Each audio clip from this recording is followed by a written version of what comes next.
प्रश्न देखते हैं कि भारत का सबसे बड़ा चावल उत्पादक राज्य है तो कहाँ के लोग चावल और मछली ज़्यादा खाते हैं? तो पश्चिम बंगाल के। तो भारत का सबसे बड़ा चावल उत्पादक राज्य है पश्चिम बंगाल। और पूरे विश्व में बात करें तो चीन आता है नंबर 1 पर। अगला प्रश्न है कि भारत की प्रमुख खाद्य फसल है।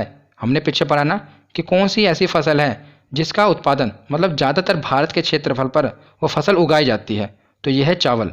ये भारत की प्रमुख खाद्य फसल है। अगर बात करें दूसरी प्रमुख खाद्य फसल तो वो गेहूं है।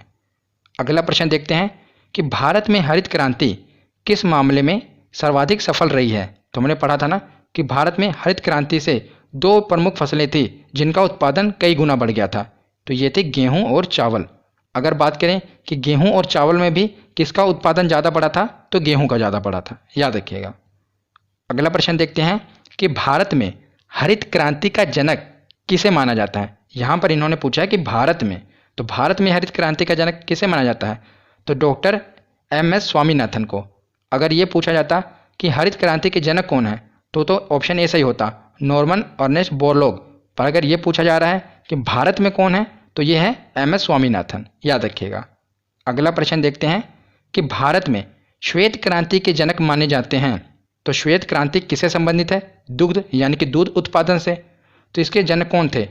मैंने आपको बताया था डॉक्टर वर्गीस कुरियन यानी कि डॉक्टर V कुरियन, ये भारत में श्वेत क्रांति के जनक माने जाते हैं। अगला प्रश्न है कि झूम है एक, ये पूछा गया था कि झूम क्या है? लोक नृत्य है, जनजाति है, नदी घाटी का नाम है या कृषि करने का एक तरीका है? तो हमने पढ़ा था ना ये कृषि के प्रकार में झूम खेती, तो ये कृषि का एक तरीका है, याद रखिएगा। तो अगला प्रश्न है कि गोल क्रांति का संबंध किससे है? तो इसका सही आंसर होगा आलू उत्पादन। इसका संबंध है गोल क्रांति से। टमाटर उत्पादन ये लाल क्रांति से संबंधित है और अंडा उत्पादन ये रजत यानी कि सिल्वर क्रांति से संबंधित है, याद रखिएगा। तो अगला प्रश्न है कि निम्नलिखित में से कौन सी खरीफ की फसल नहीं है? तो देखा मैंने आपको बताया था ये पूछा जाता है कि कौन सी खरीफ की फसल है, कौन सी रबी की फसल है। तो यहाँ पर देखिए पहले तो चावल और गेहूं दोनों आए हैं, इसमें से एक तो खरीफ की फसल होगी और एक रबी की फसल होगी। तो हमसे ये पूछा गया है कि खरीफ की फसल नहीं है, तो हमने पढ़ा था खजाना यानी कि जो गेहूँ है ये तो हमने पढ़ा था कब काटा जाता है? मार्च अप्रैल में काटा जाता है। पर जो खजाने में यानी कि खरीफ में आ रही है ये नवंबर में कटाई होगी, तो ये तो गेहूं ही होगा इसका सही जवाब, क्योंकि इसकी तो मार्च अप्रैल में कटाई होती है और जो बाकी की फसलें हैं इनकी कटाई नवंबर दिसंबर में ही हो जाती है। तो गेहूं खरीफ की फसल नहीं है, ये किसकी फसल है? ये रबी की फसल है, याद रखिएगा। अगला प्रश्न है कि भारत में प्राकृतिक रबड़ का सबसे अधिक उत्पादन किस राज्य में होता है? तो ये केरल में होता है। और बात करें पूरी दुनिया की तो थाईलैंड नंबर 1 पे है रबड़ के उत्पादन में, याद रखिएगा। तो अगला प्रश्न है कि श्वेत क्रांति का संबंध किससे है?